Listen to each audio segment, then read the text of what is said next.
soothed my ego. I didn't quit. Right. It encouraged me. Right. It uplifted me because my mama didn't quit on me.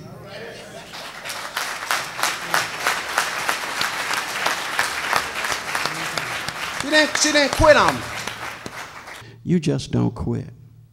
When things go wrong, as the poem says on the back of your program, as they sometimes will, and the road you're trudging seems all uphill, when the funds are low and the debts are high, when you want to smile, but you have to sigh, when care is pressing you down a bit, rest if you must, but don't you quit. Life is queer with its twists and turns, as every one of us sometimes learns, and many a failure turns about. Had he might have won, had he stuck it out. Don't give up, though the pace seems slow. You might succeed with another blow. Often the goal is nearer than it seems to a faint and faltering man. Often the struggler is given up when he might have captured the victor's cup. And he learned too late when the night slipped down how close he was to the golden crown. Success is failure turned inside out, the silver tints of the clouds of doubt. You can never tell how close you are. It may be near when it seems so far. So stick to your fight when your heart is hit. It's when things seem worse that you must never quit. Bless you. Talk to them about immutable faith, the kind of David faith, okay, where you can develop a plan. I sometimes develop plans. I tell all my people, you got to have a personal plan. Your function has to have a plan.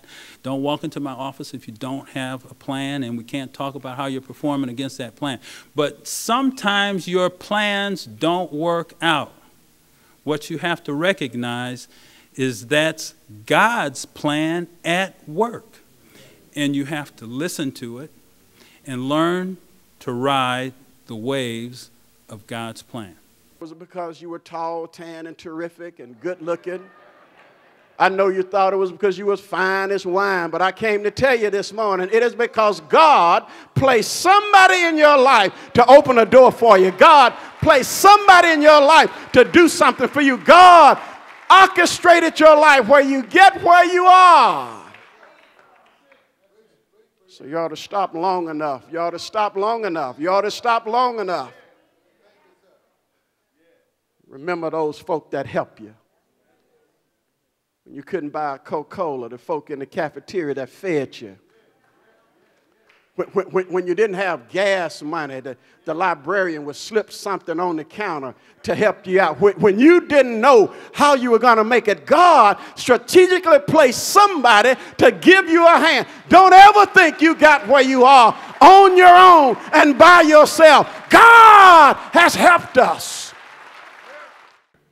But we have a gentleman that's with us and has been with us for the past 30 plus years. Pastor, would you come up here, please, sir? He is the ultimate man who won't quit. Times are tough, but he never quit. He never quit. I don't know how he does it, but he never gives in. You know, he's supposed to be on vacation, but I think he's been busier this time than ever before. The phones are ringing. He had to cut off his email because people just was bugging him so much. I refused to bother him when he was on vacation, but invariably we have to get together sometime. Pastor, we love you so much. We thank you so much because you are the ultimate man who won't quit, and we want to recognize you. Tony, give that to our pastor.